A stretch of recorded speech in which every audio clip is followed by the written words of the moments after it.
Hi, I'm very excited about today's video. I'll be talking about a topic that I think a lot of you already know that I'm really interested in, and it is translation, translated fiction, why you should read more of it, and why I should read more of it. You might know that about 6 years ago I did my master's in translation, literary translation at Leiden University. I basically did English as a second language, English language and culture for my bachelor's, and then did translation for my master's, and it just awakened this massive interest in me, an interest that I'd already had for a really long time, which I swear all started with Harry Potter and reading that in both English and Dutch and comparing it. But while I was studying at university, I was so fascinated by it, and also it seemed like quite a difficult career. I loved the topic, I loved the assignments we had to do every week. And even though it's a topic I love, in recent years I haven't actually read that much translated fiction. And then the European Union Prize for Literature got in touch with me because this year is their 10th anniversary. They asked if I wanted to read some of their previous winners and tell you a little bit more about it,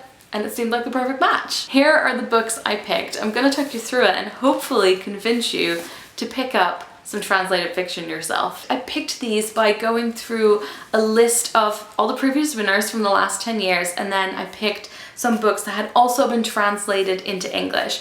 I on purpose didn't pick any of the winners that had originally been written in English, but I wanted to make sure that you would be able to pick these up and read them yourself, because I'm guessing if you're watching this video you can understand English. But because I'm from the Netherlands and I can read Dutch, although I haven't really read that many Dutch books, I figured I should pick up some that were originally written in Dutch and then maybe one that was translated from another language into Dutch. I think it will be interesting to start with this book, The End of Loneliness by Benedict Wells. This was originally written in German. There is so much variation when it comes to translated fiction. Sometimes, and I think it's the case with this one, I would not have realized that this was translated fiction because the story itself and the way that it's written doesn't really draw any attention to that in particular.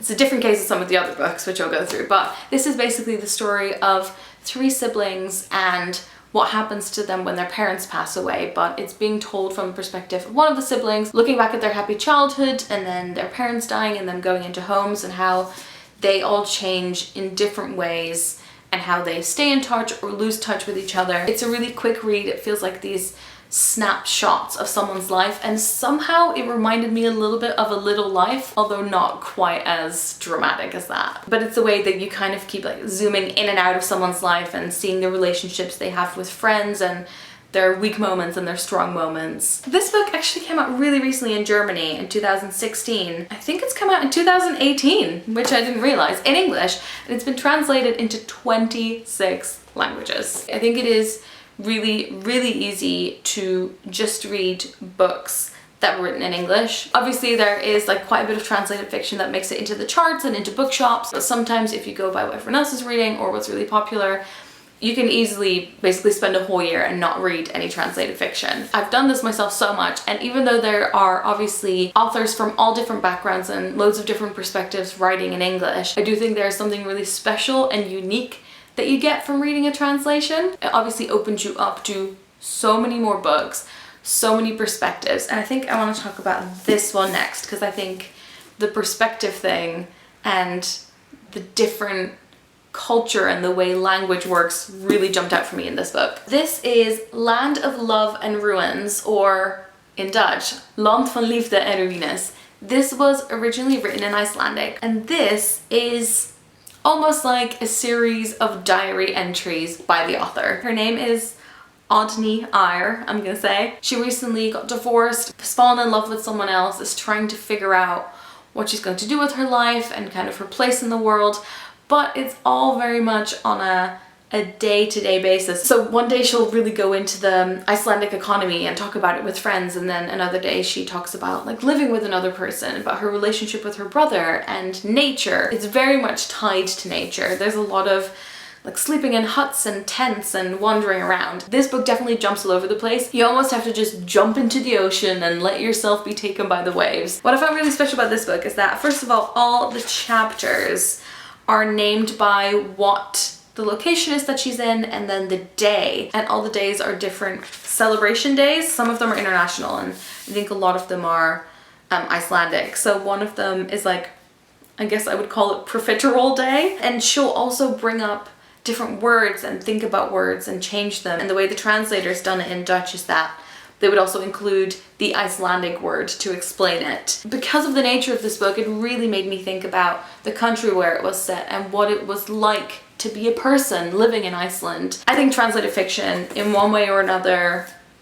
will make you think about your own language, and that, having studied a language, is, I think, so fascinating, because it's sometimes easy to take your own language for granted, and also other people's ability to speak your language. Let's see how many times I can say language in this video. One thing I haven't talked about that much before on my channel is, I guess, how European I sometimes feel living in England. There's always going to be cultural differences when you move to a different country, and I find it very easy to feel at home here in England, but sometimes I'm at a house party and there's a Swedish person there and a German person there, and we always end up having those same conversations because I feel, I guess, more closely related to them, even though I don't know their culture that well. So again, reading an Icelandic book was really interesting. Next book, another winner of the prize.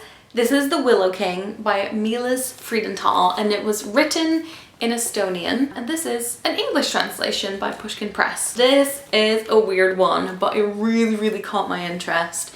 It is about a student. He's traveled to Estonia to do research about the soul and the humors. It's set at the time moving into the Enlightenment. I found this so intriguing.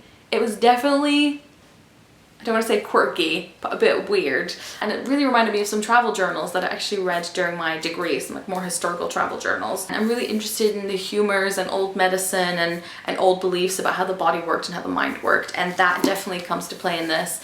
For example, he carries this bird around with him who he says helps balance out his melancholy. So he's got this like happy chirpy bird and it makes him feel less gloomy. Unfortunately, the bird dies. I feel like that's quite a good indication of the tone of this book. I feel like this also shows, again, like the variety there is in translated fiction. Another good reason to read translated fiction is if you're looking to read, I guess, like a little bit outside of the most popular stuff, although there's obviously some very popular translated fiction.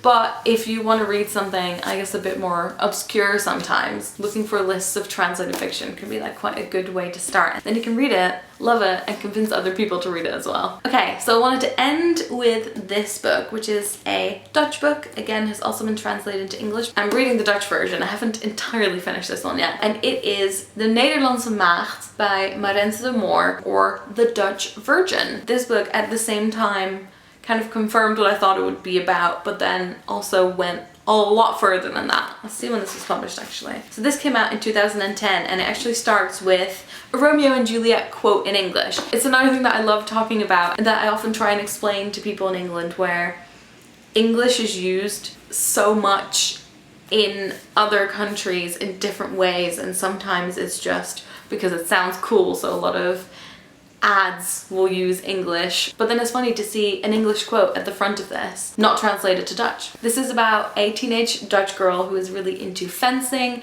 It's set in the 1930s, I believe, and her dad sends her off to this old acquaintance that he has who lives in Germany, who is an amazing fencing teacher, and she ends up in this old house in Germany. I love when houses in stories and films have like this amazing atmosphere. Because I went into this kind of thinking, oh, I guess it's like a historical novel, when I started reading some GoodReads reviews, loads of people were saying, oh, it's a gothic story and it's similar to Rebecca and that kind of thing. I hadn't made that connection, and I don't know, it's because for me that's so related to when I studied gothic literature and I studied it for my English degree, that somehow I didn't think to apply that genre to a Dutch book. I think for me, choosing from this list of winners from the EU Prize for Literature has been really fun because it kind of forced me to read a little bit outside of what I'd usually read, and obviously gave me the chance to share some translated books with you as well. I think translated books make you think about identity, language, culture, and in the end it is just getting more access to more amazing books. I'll leave a list to all the previous winners of the EU Prize for Literature, and you can go check them out. They've had winners from 37 countries, and my favorite stat is that there have been over 850 translations into 50 different languages. Now there's also a nice freebie if you're interested. I mentioned this in a recent book haul. It's called European Stories, and you can actually download this whole thing for free as a PDF. It's 36 UPL winning authors from 26 different countries. They've submitted stories about Europe, and then it's in their original language and the English translation, and you can actually vote for which one is your favorite. So I'll put links to all of that and the download link in the description. All right, that was a long chat. I think that is all for me today. I hope you enjoyed this video. If you'd like me to do more videos about translation, or if you have any specific questions or topics around it, let me know. I'd love to talk about it some more because apparently I can't shut up about it. I want to say a massive thank you to the EUPL for reaching out to me and letting me create this video, and I will talk to you soon. Doei!